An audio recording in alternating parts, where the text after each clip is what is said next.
project, we learned to create a light manager to manage the lights in our scene.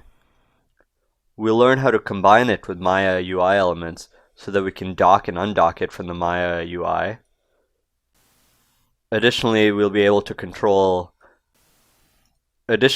learn how to enable and disable our lights from the UI, solo them, delete them, and we'll also hook it up to control the intensity of the light, as well as the color of the lights.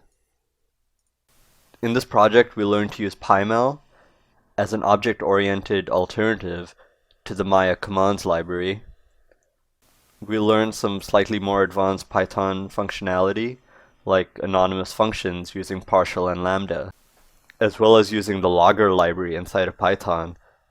We'll also learn to use parts of the OpenMaya API to interact between our Qt UI elements and our Maya commands UI elements. This will be slightly more advanced than our previous projects, but I'll break it down at every step so that it's still easy to follow along. With that, let's get started.